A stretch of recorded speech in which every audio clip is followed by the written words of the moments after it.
Inland Sports.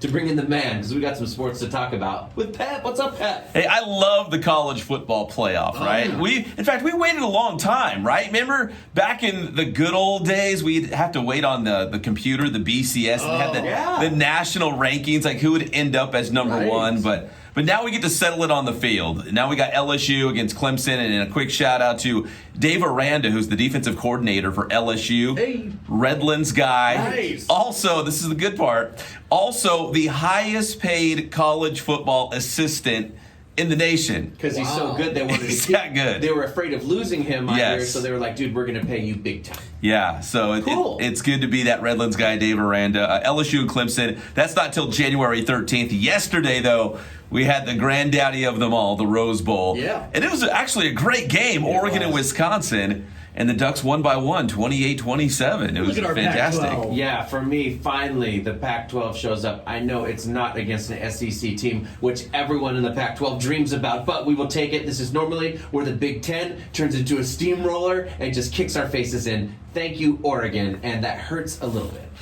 A little bit of credibility for the Pac-12. Yes. You guys are right. Wisconsin's a good defense. team. Yes. I'm shocked. Yes. that there was defense played in college. Stunned. Yeah. It wasn't 50-something to 50-something. 28-27. It was a great, good football game. Both sides amazing. And speaking of defense, one of the all-time greats at Oregon, Troy Dye, a linebacker from Norco High School, led the Ducks in tackles the last several years. He's going to be a very high draft pick in the NFL. He's a local guy, so shout out to him winning the being a Rose Bowl Norco last guy, game. That's awesome. Despite it all. I'm from Corona. I can No, say no, 40's right. A Centennial guy, a Norco guy, and Troy Dye. I get it. Despite it all, yeah. Despite those humble Norco beginnings. Good for them. Love you, Troy Dye. Good for Oregon. I mean, Yes. I don't Yes. think that's, but I Awesome. have to admit it. Good for that program. Yeah. Yeah, good win against the Wisconsin Badgers. We got to get to the NFL. It's all brought to you by Matheson Gas, the gas professionals. 3 locations across the Inland Empire. So I hope your 2020 is going to get real gassy and you know where to go. That's Matheson Gas. You can visit them online as well. That's mathesongas.com. That is the website. Check out all of the products and services that they have for gas, for welding supplies. It will get hot one day again in the Inland Empire. They got cooling supplies as well. That's Matheson Gas, the gas professional. So we've got wild card round coming up for the NFL playoffs this weekend. I think, was it the AFC Saturday and the NFC Sunday? Does that sound right? That is correct. Okay, so we'll start with the Saturday games. The AFC, we got Titans and Patriots, and we've got Bills and Texans. Dude, I'm going to go upset alert. I'm going to go lone wolf here, I think. I think the Titans could upset How the dare you, Patriots. Patrick? I mean, the Patriots don't quite look to be the same Patriots of old. I know it's Foxborough. I know they never ever lose, but I do feel this is different. I do feel Vrabel being a Belichick disciple does mean something. I think Ryan Tannehill is very dangerous. I can see for some reason the Patriots getting eliminated. Well, how quickly, guys, if let's say the Patriots do lose, let's say Patrick's right, Titans win, how quickly would the conversation be, Tom Brady's over, the Blow up the Patriots team, dynasty's over, like it's all over? I mean, very quick. Very quick. ESPN will be going bonkers over that. Yeah. So they won't even, next week, we won't be talking about the teams who advanced, right, in the playoffs. They'll be talking about New England, who did not advance, and what does this all mean now? I almost want them to win just so we don't have to hear it. I mean, is it crazy that the Bills are in the playoffs? Maybe they're the sneakiest. Right. Yeah. Yeah, the Bills are actually very, very tough. Listen, the Texans, when they look good, they look really good. Right. They're kind of hard to figure out as well. So I don't know. Both those games could be toss-ups. Another disciple.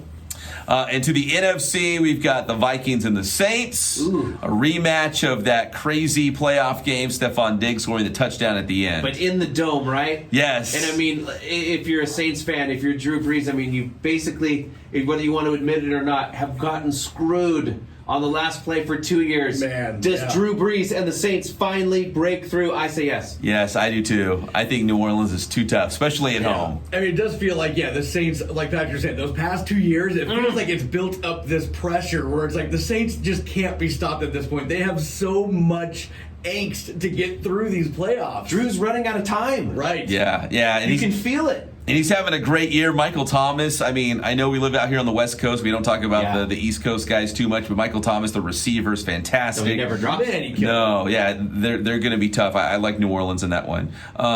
There's one more. There's one more playoff game. Seahawks and Eagles. Tearing us apart. It is the one we were going to ask you about, Pep. You must choose. Bird on. Who do you think is going to win in bird on bird? Bird on bird, brother versus brother. Seahawks at the Eagles, so that's in Philadelphia. That is the one good thing that the Eagles have going. I think we are the inferior team, but we Injuries. have our hometown. But both teams are injured. Super Well, injured. I did see don't know. that the Eagles signed was it Elijah Holyfield, the son of Evander Holyfield, the the heavyweight real deal? champion. Did we? I don't like that. We got our running, bruiser? at running back. You got the real deal in Boston Scott? I don't like that. Despite that, I think I got to go Seattle. And here's my barometer. I'm a 49ers guy, and I know how good the 49ers are, and Seattle has pushed them to the limit. I don't know. I think you just convinced me that Philadelphia signed a boxer's son. Yes. The town of Rocky. Come on, we're pulling this back. Oh, Pep. Tell me. Pep's trying to distract me. I want a rematch with San Francisco.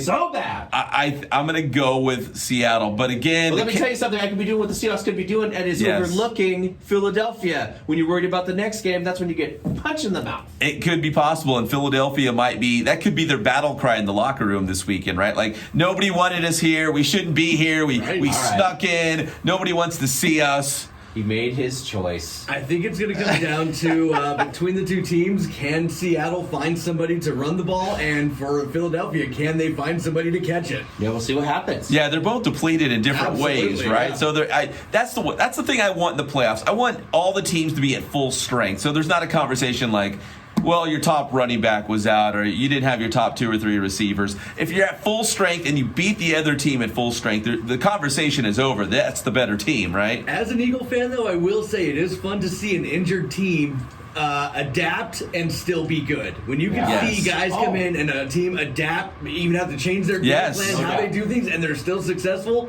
that is fun to watch. I get that too, and there's guys waiting in the wings for that opportunity to get in that game. All right, Pep, you made your choice. We wanted to ask you about that, and then we wanted to ask your opinion on one other thing before we let you go.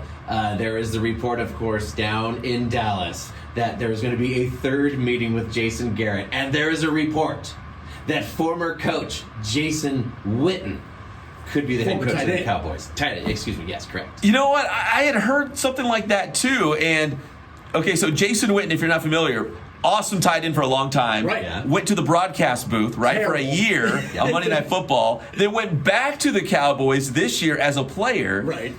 And I now, mean, was serviceable. has there ever been someone that gone straight from playing the game to a head coach? I don't think so. Was Vrabel an assistant before he got his head coach? He must have, right? Yeah, because he'd been out for a little while, right? He must He have. was at New England. Without looking at his resume right now, Vrabel was not the only player I could think of. I don't know. If there's one team out there and one owner out there that would do something like this, it would definitely be Dallas. Right. Does it sound like a disaster? Yeah, it does, Absolutely, actually. it does. There you go. But as an Eagles fan, you're like, bring it on, Oh, right? please. He told me that, and I was like, please do it. Well, then, please. but 40 you win either way, because if they keep Jason Garrett, they're still mediocre. Imagine in a world where they keep Yeah. both. Oh, man. Bring in both. Coach and waiting, Jason Witten, you Right. keep Garrett. Assistant head coach Jason Garrett to Jason Witten, the head coach. Sounds like a Please mess. make it What happen. a dumpster fire. Pat, tell me how to get your stuff. We can't all have Pete Carroll, right? It's Inland Sports, Facebook, Instagram, Twitter, all over the YouTube channel as well as we go into 2020. Thanks, Pat. Inland Sports.